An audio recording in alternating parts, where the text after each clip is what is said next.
Thank you so much. So just to check, everyone can see my screen because I can't see it here. So It is just perfect. Okay.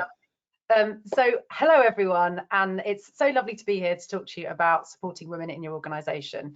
Before we start, I just want to invite you to use the chat to put in the size of your organisation and any particular reason that you joined the webinar today.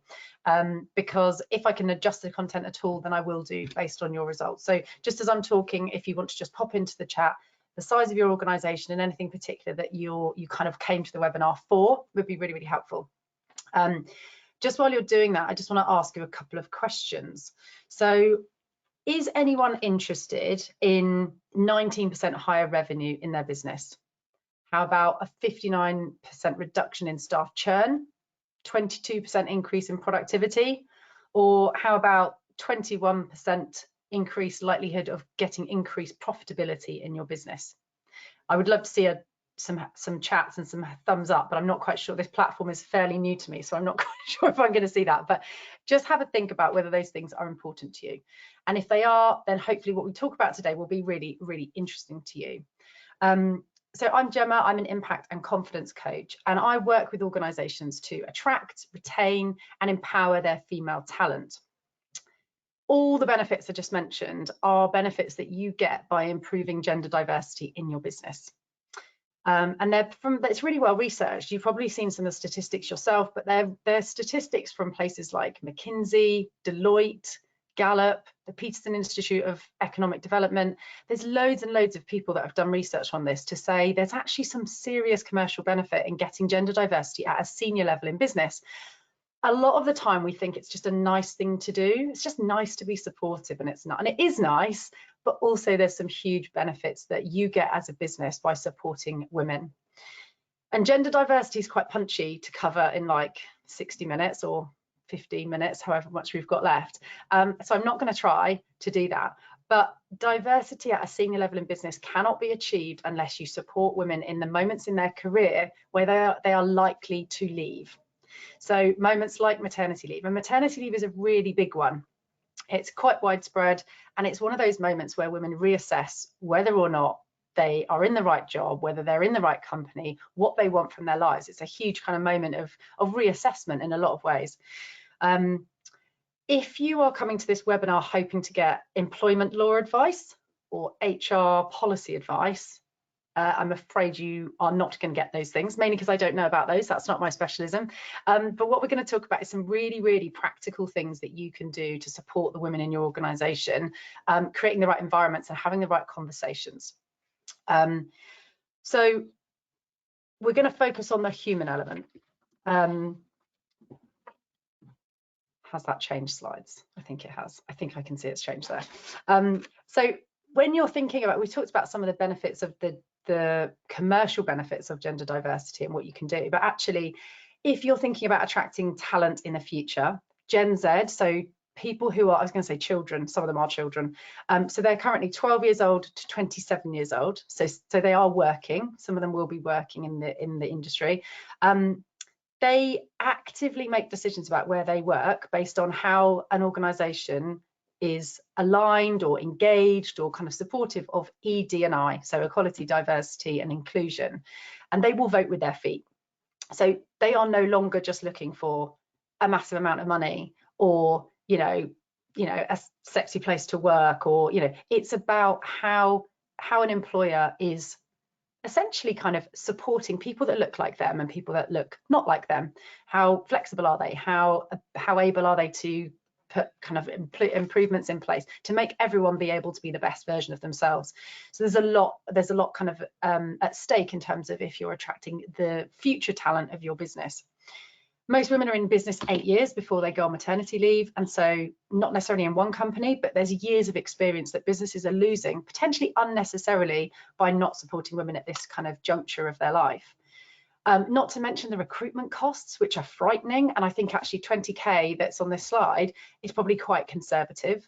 I've seen figures up to 50, but if you think about it, 6 to 9 months of someone's salary to replace any employee, that's actually, you can do the maths yourself, that's actually quite a lot of money, particularly for a small business. And there's actually quite a low bar in businesses supporting women in this way. And so if you are in an industry where you have got, you know, it's typically male dominated, so maybe it's manufacturing, technology, kind of one of the STEM areas, legal, accountancy, anything like that, typically quite male dominated, you could get a real USP. And if it's aligned to your strategy and you're kind of like, do you know what, we could actually make ourselves quite a different employer here, you could attract some really, really great talent. And ironically, when women do well and when women are treated fairly in organizations, engagement from men goes up as well. So this isn't just about female talent, this is about attracting female talent, developing it and maintaining it, but also you get widespread benefits across the organization. And actually you need to support women in those moments in their career where they are where they're kind of struggling, where their challenges and where they're transitioning. And careers are not what they used to be. So they used to be like the left-hand side, so very ladder-like, very clear on what the progression rungs would be, the job titles. You were either on the ladder or you were off the ladder. Now they look a bit like the picture on the right. So they're just squiggly, they're kind of messy. They involve sabbaticals, secondments, side hustles, moving to a different place, working remotely for a year, taking a demotion, strategic demotion, taking a sidestep. There's so many different things, and people's careers go really kind of round the houses. And women have more squiggles than men, particularly because of the physiological things that happen in a woman's life. So if she can and chooses to have children, there's a huge amount, you know, currently with science as it is, men can't do that. So women are doing that, and they're therefore taking a period of time off work. Women go through the menopause. Women also have new leadership roles, just like men do, but there is much more that women do, that tend to do, and what society would expect women to do and they feel pressured to do, that involves career breaks and moments in their career where they're not kind of focusing as much on that because they've got other things going on. And there's a big kind of, you've heard about the juggle, you know, the mum load. So before I go any further, I just want to tell you a little bit about me, because my background is in branding, marketing, communications, customer experience and training. And I worked for John Lewis for 13 years in leadership roles and kind of, you know, managing campaigns and projects across lots of different areas of the business. And over my career, I just saw a lot of women, despite it being a very paternalistic, quite supportive company, discounting themselves from opportunities, not returning from maternity leave or coming back for 3 months and then leaving. Like, brilliant women, real loss of talent for the business, discounting themselves from opportunities, underselling themselves. And I left John Lewis to set up this company, Coach and Bloom, because I believe that there is a huge amount of female talent that is out there that could have stayed in work, that could, if they definitely wanted to and the business was ready to support them, they could have stayed in work if they'd had the right support. And so I now run a business that focuses entirely on supporting women with their mindset, with their confidence, with their self-belief, with their career progression and their kind of ambitions, so that they can thrive and the businesses that they work with can thrive as well. And I'm super passionate about that. But my maternity leave looked quite different to what the sort of I've just talked to you about. So on the outside, I had just done a big house extension. I was on my second maternity leave. I had a lovely home, a lovely husband. I worked for a great brand. I had over a year off for both my children. And so on the face of it, kind of nailing it, you know, it looks like having a great time. But inside it was very different. I was made redundant, or I was at risk of redundancy during both my maternity leaves, which was really difficult because you're having to apply for roles while you're in a fog of sleep deprivation. You're trying to kind of say that you're great at something when all you've really done is watch Octonauts and change nappies for the last 6 months. And I was really struggling with identity. I was struggling with this kind of sense of, who am I? I'm not just mum, but like who am I? What's the person that I used to be? And there was a huge amount of keeping family happy, balancing all the things, doing all of the life admin, doing all of the home admin. And women are going through quite a lot of stuff during that whole phase. So just in case you haven't experienced maternity leave, it can be quite difficult. Now, I'm not suggesting that everyone's had the same maternity leave as me. And what I would love to do is to take you through the 3 stages of maternity leave and what you can do practically, to have these conversations and to support women. So I have seen it referred to as a bit like a rocket launching from Earth, orbiting around the moon, and basically trying to re-enter the Earth's atmosphere. And that is kind of how it feels to a lot of people. So I want to take each stage in turn and give you some practical, free, human-centered advice that you could literally do take into your business today, tomorrow. And if we get to the end and everyone kind of goes, oh, well, we're already doing some of that stuff, or that seems quite practical and quite easy, we could do that, we want to take it to the next level, I have an offer for everyone on the call at the end of this, where I want to kind of offer you to do something a bit more than this. So let us go through. So as we go through, I'm going to be giving you tips and advice focused around capability, clarity, and communication. So making sure that women understand that they have got capability, clarity on what they actually want, and then the ability to communicate it. So whether that's providing the right environment or whether that's kind of asking the right questions. So the launch phase. Okay, so this is when people are focused very much on the practicalities of, have we got enough fuel in the rocket? Where's it going? When's it coming back? Who's on board? So this is very much focused on who's covering your maternity leave? What projects have you got to finish before you go? What appointments are you going to with the doctors? How long are you thinking of being off for? So very, very practical handovers, all of those kind of things. Not a huge amount of focus on setting up flexible contracting together and focusing on what will happen during that time off.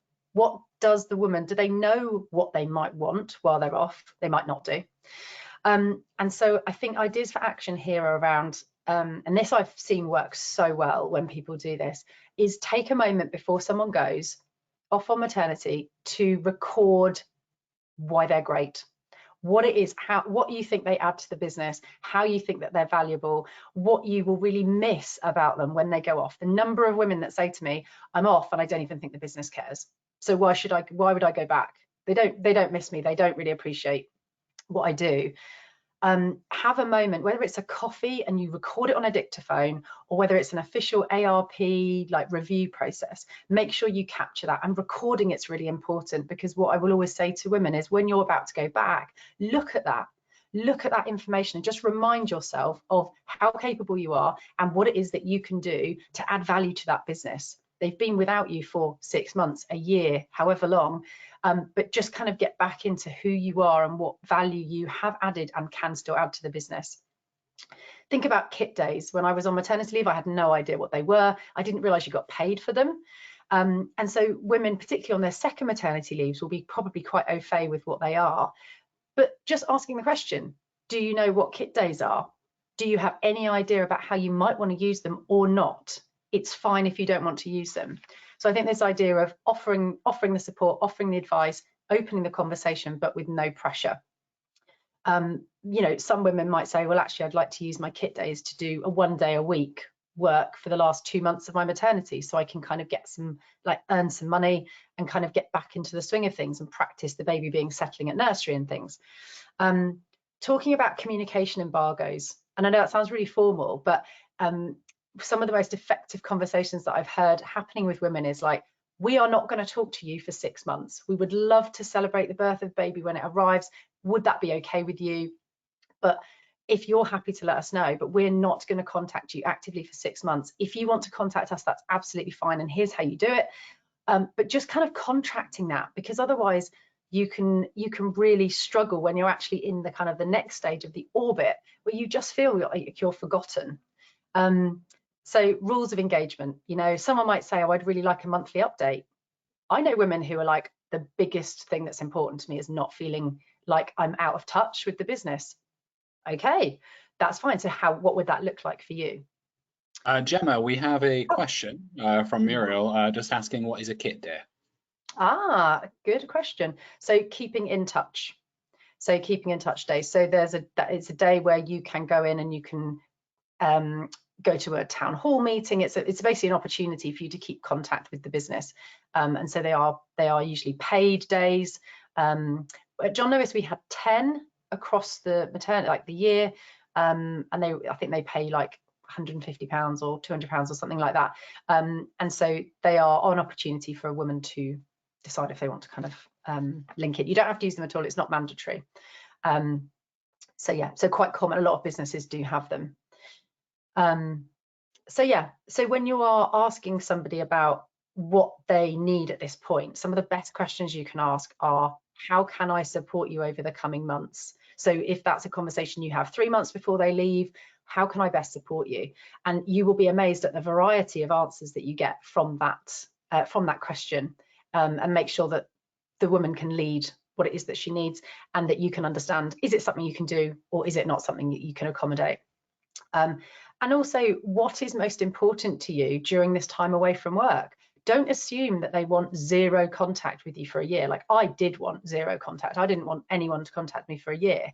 But actually, when there were the last couple of months, when there were team days and town hall meetings and things that are now allowed me to connect back with my team, particularly like social events or going into the office and just kind of having that connection again, they actually became really key and really like building my confidence back up to going back to work. So some of those questions can be quite enlightening, and never assume that you know the answers. Well, my friend or my wife wanted this, and this, so I just assumed that was what you wanted. And I think a lot of the time there's a lot of awkwardness about, particularly, and this is going to be a little bit controversial, particularly when men are talking to women about maternity leave, because it's almost like, gosh, can I say that? The only lived experience I have is of my own wife. But just open it and be curious and let them tell you what they need. Next stage, the orbit. Okay, so this is basically the floating in space. This is I feel quite disconnected from work. I've left in my rocket, and I am now seeing things I've never seen before, good and bad. Floating around, there's loads of ambiguity, I don't really know what I'm doing, I'm making stuff up as I go along, and I'm having a completely different experience. Everything looks different from space. And so that is the bit where you need the employer, and the challenge here is to hold the rope. Like imagine that astronaut is tied to somebody on Earth holding a piece of rope. When that astronaut pulls the rope, they need to feel that there's someone on the other side. So do what you say and hold the rope is your biggest job as an organization. Ideas for action here are, maybe consider voice notes, so that when you can send somebody a voice note, if you've got kind of permission to use their mobile number, you can send them a voice note and they can listen to it when they want to, when it's convenient, when the baby's feeding, when they've actually got a quiet moment, when the baby's asleep. They don't have to be at the end of a phone at a particular moment in time. If you are going to schedule a call with somebody who's on maternity leave, please don't change the time, because you would not believe the difference in 15 minutes will make. If someone says they're going to ring you at 3, I remember having people on standby coming around to the house to look after the baby, so I could have a proper adult grown-up conversation that I could prepare properly for. And if that person rings you 20 minutes late, half an hour late, it can completely throw you, because the baby's now in a completely different state and now is screaming because they need their nappy changing, because you thought that by that point you'd be off the phone, you've scheduled the food for a certain time. So if somebody suggests a time, it usually means that they are between feeds, nappies, changing, beds, all of the playing times. They've usually thought about it quite a lot if they're in a bit of a routine with the baby. So please don't change the time of the meeting, and give notice of phone calls. Don't just ring someone out of the blue, because that can be real, unless you absolutely know that that's exactly what they've asked you to do, and that's going to go down really well. Invite them, include them in things, if that's what you've kind of agreed that you'll do, but just take the pressure off, and just know that everything can change. So the way that somebody is feeling about how they wanted to be communicated with before they go, I've known people who have said, I'm going to take 6 weeks off, I'll be straight back, I don't want to take any more time off, I really, really want to focus on my career. And then when they're off, they go, I need at least 6 months. I didn't realize how I was going to feel. I need 6 months. And that needs to be okay. I mean, legally, I think that is definitely okay, but it needs to be okay. And they need to feel that it's okay. Most women will consider, so 1 in 5 women will consider leaving their organization when they're on maternity. So if you've got female talent that is on maternity that you're like, oh, we want to kind of keep them, we don't really know what to do, just know that there's a good proportion of them that will be considering leaving. So what you do when someone is off, and what you do before they go, and what you do when they come back is really key. It's really, really important. 24% of women will come back to work full time, so less than a quarter come back to work full time after having children. And of those full time, the people that come back full time, 79% of them leave within 2 years because it's too difficult to manage a full time job and a small baby. And I would like to think actually that with more support and with the right kind of support and understanding from organisations, that percentage doesn't need to be as high.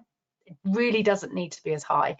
So, you know, condensed hours, flexibility, that is one of the biggest things that when they did research quite recently, they've taken to presented to the government quite recently, was a study that showed that flexibility and flexible working is one of the biggest things you can do for working parents. Like if you make that normal, you make that acceptable, and you make that, you know, okay, and genuinely okay, not just that's annoying. Technically it's okay, but really it's annoying. It's a game changer. So coaching questions at this point when someone's on maternity: what do you need from me at this point? Zero assumption. What do you need from me? And it might be, I need you to send me the latest strategy because someone mentioned something the other day and I feel really out of the loop. Or it could be, please don't ring me for 3 months. At this point, we're assuming that the baby's been born and everything's gone well. But sometimes that's not the case. And so, or sometimes it's the baby's been born and everything's fine, and then 6 months later something's happened and actually they're really unwell, and things have got quite difficult. So I think the key thing here is let them tell you, don't assume anything, but be there. I think there's also something interesting about the timing that it can take. So if someone contacts you from maternity leave, they are that's like kind of, it's not a test, they've not done it as a test, but it will be seen as a bit of a view of how important am I to this organization. So if somebody contacts you from maternity leave, just get back to them like straight away, even if you don't have an answer. Lovely to hear from you, I'll look into this with HR and try and get back to you by next week, or I'll give you an update next week, I don't know if I'll have an answer yet. Like, just your response time is really important, because they will not have anything else to think about with regard to work than the last time they spoke to you. So just considering that, I think, is really important. So open-ended questions, staying curious, I think, is really key. Then you've got the re-entry into the Earth's atmosphere. Okay, so you've gone from your orbit phase and you've seen things from a completely different perspective, and now you're expected to get from orbit back to Earth, go through the Earth's atmosphere at exactly the right trajectory and speed and angle to land back in your job and pick it up where you left off, or a similar job that you might have been given as a reasonable alternative. That's actually quite hard. That's really hard. And the challenge here is for organizations and managers particularly, and peers, to don't assume anything, be curious, and just check in. The number of times that I have heard women being completely floored by comments when they've gone back to work, like, oh, I didn't expect you to go back full time. Thought you'd want to spend some time with the baby. Yeah, you look really well. I thought you'd be, all over the place. Or assuming that, that they know everything about a project and not kind of taking the time to talk them through it. There's so many different ways that can, quite innocently throw someone. I always used to say to people, I'm a better mum when I'm at work. I need to work in order to be a better mum for my children. And that was like my go-to phrase, because there were so many people saying, oh, I'm surprised you came back. I thought you'd be, really into the kids and stuff. Like, trigger. So I think there's quite a lot of things that you can do to encourage women. If someone is in your team and they're coming back from maternity, encourage them to see their first month as an induction. Get back in touch with the people in the different teams, find out what's been going on, find out what you've missed, because the key thing here is for women to understand that actually most of it's probably quite similar, and to kind of validate the fact that, oh, I do know loads of stuff, and that was a project that was happening before I went, and now it's only just launched, and that's absolutely fine. Or actually the project that was on the cards has been stopped and this is the reason. But just getting people back into the idea of approach it like you're a new employee and making that okay. Any coffees with people that you know that are quite that you're quite good friends with, that can make you feel like you're part of the team again, I think is all really important. Revisiting that last appraisal that you will all have done now, so looking at what they did before they left and all your pointers on what they really added to the team, what you're going to miss about them, what you really think they're great at, all of that stuff, referring back to that and encouraging them to review and look at the sort of value that they added and what value they can add again. Investigating funding for support for transition. So is there any personal development money that they could have access to help them to navigate? Coaching questions here, which are really, really good, are what would you reasonably ask for? And this is a really, really good one in the back to work meeting that you would traditionally kind of typically have a month before someone comes back. What would you reasonably ask for if you knew I would say yes? So many women will not ask for what they actually need because they're worried of rejection. So, and they will also pitch a lot of stuff very apologetically. So I spoke to somebody a few weeks ago and they said, I want to go back to work 3 days a week, but basically it's because on a Friday, I've got a class that I really, really want to. It's like a swimming lesson that I really want to do with my son. And on a Monday, if I had that day to sort out all of my life admin, to recover from the weekend, to get myself set up, I would be so good at those 3 days that I was at work. I would be so focused. I could do all the meal prep and everything, and I would just be able to be really, really good in those 3 days. And when I asked her how she was going to talk to the employer about it, she said, I've got some bad news. Unfortunately, I'm going to need to come back 3 days a week. Totally wrong. But really the idea that she had in her head and how she was going to structure her time was going to make her more efficient, more focused in those 3 days. And so when you're offering up that environment and that conversation for somebody to be honest about what they need, what would you ask for if you knew I would say yes? I would ask for 3 days a week, just in a very neutral way. And it gives people the permission to actually ask for what they need. If someone doesn't ask for what they need and they never ask for what they need and they're trying to just bash on through with working 5 days or 4.5 days, they are probably going to end up in our statistics bucket of just being the people who leave because it's too hard. And so you do really need to open the door and kind of offer that up. Another really good one, how is the reality of coming back for you?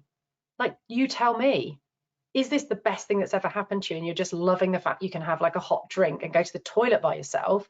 Or actually, are you weeping in a toilet cubicle every day, missing your child and feeling like a horrible human because you've left him at a nursery that you don't like? Like, let's actually understand what's going on for the person, because if you can understand it, you can do something to help them.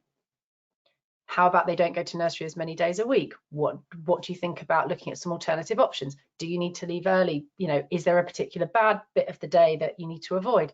So there's loads of things you can do, but you can't do anything unless you understand what's going on for somebody. And the other one that I love, so I think if you only take a few things from this webinar, like take these 3 questions.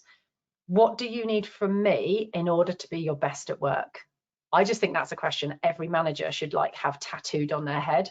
What do you need from me in order for you to be your best at work? Like, that is gold. The number of times if I was asked that in my corporate career, the answer would have been game changing. I need you to stop undermining me when I send my emails. I need you to stop emailing me at 11 o'clock at night. I need you to not turn up late to our one-to-ones. I need you to, you know, whatever it is, it might be something really small or really big, but it's big for the person who's answering that question. The other thing that I just want to say at this point is most people will assume that pregnant women lose their career ambition. And there are statistics that say that 1/3 of employees wrongly assume that pregnant women are less interested in career progression. But 76% of women say my career ambitions haven't changed that much. and I still want to go for promotion. So there's a really interesting kind of assumption at this point in our 3-stage maternity return, where women essentially are, the person talking to them might be assuming that, oh, well, she's at this level now, she's probably just going to stay. And for a lot of women, that might be what they choose to do. But for a lot of women, they don't. They still want to be promoted. They still want, and they're fighting against an assumption that, oh, well, you've had kids, so I sort of presumed that that would mean that you're going to probably take an admin role, or you're probably just going to stay where you are. So don't assume. Don't assume. Some of the most, you know, some women that I work with have been sent job opportunities when they're on maternity leave for promotions by really supportive bosses who have said, we've had really good conversations. I know your career ambitions are still really strong. I just didn't want you to miss out on this. You might not feel like it's the right time, but I just wanted you to see that it's an opportunity, and I want, you know, for you to see if you want to apply for it. And absolutely amazing. So what now? So if you're sitting here thinking, yeah, we're already doing some of that stuff, or okay, yeah, my managers probably do need additional training, they probably do need to have some better conversations, then that's absolutely fine. But what more could we do? So my best advice here is ask your employees for feedback. What do they wish they'd had? What do they wish their wives had had? What do they think would have made a massive difference? If you can access people who have left the company and ask them, what was your experience and what would you have liked us to do instead? Amazing. But get some actual data, get some insight onto what people would have really wanted, what would have made a big difference. Reasonably, you know, not, you know, crazy ideas, but review the business case, look at your churn rates, post maternity, and think, when are we losing people? When they've gone on maternity leave, what's the pattern, and what are the recruitment costs that we're incurring as a result? Look at what your competitors do. So how far off are you in terms of attracting the best talent? So what are you doing to be a parent-friendly employer? And I'm not just talking about women's groups. Good place to start, but they need to be something more there needs to be something tangible, something that supports it, some structure underneath that. This isn't just about celebrating International Women's Day. It's not about celebrating Black History Month for like wider diversity stuff. This is about doing something fundamentally that is going to make your employees talk about you as an employer of choice. And we know that people know people like them. And if you are able to give a really good employee experience, we've talked about the fact that men benefit as well as women. The whole business thrives commercially. But they are your cheapest form of advertising in terms of employer brand. And it's the sort of thing that you can build on year after year, month after month, and you can make your business a place that people actively want and seek out to work for in these areas. So think about where you actually really want to be in this space. Is this somewhere where you think we could actually have a unique selling point here? We could actually have a USP, and we could be somewhere that people want to come to for this kind of life, this kind of environment, this kind of supportive environment. If you're thinking about, do you know what, Gemma, we are really serious about this. This is what I do with businesses. This is how I help them. I roll out programs for company-wide female career transition programs to support women on maternity leave, going through menopause, going through new leadership roles, burnout, exhaustion, anything that they are struggling with, difficult conversations, interviews, anything that kind of happens in your career that's around your personal impact and your ability and your mindset to navigate what's happening to you at that point. If you think we're kind of more at the we're listening kind of stage, and we maybe want to think about one area that we test out. Maybe we want to pick maternity leave. I help women and businesses implement maternity return programs. So one-to-one programs that anyone on maternity leave accesses, and working through coaching so they can kind of come back to the organization, fighting fit, having worked through all of the things that were kind of in their head and holding them back, all of their limiting beliefs, kind of really kind of refresh their personal brand and come back kind of alive and kicking, ready to kind of contribute to the organization. And if you're kind of thinking, oh, we're kind of more like starting out, or we're a very small business, we have like a very small number of female leaders, we maybe just have one out of the rest of us are men, then there are one-to-one interventions that you can put in place to support women, whether they're navigating maternity leave or whether it's something else, whether it's something bigger, or whether you've got someone who's wanting to be promoted up to the leadership team and you're like, we want to support that individual woman. I also do one-to-one programs for organizations as well. There is so much that you can do, and the one thing that I would say is sometimes it's not about what you specifically do, it's not about what you say, it's about how you make someone feel. And that is how employees and future employees are actually going to make their decisions.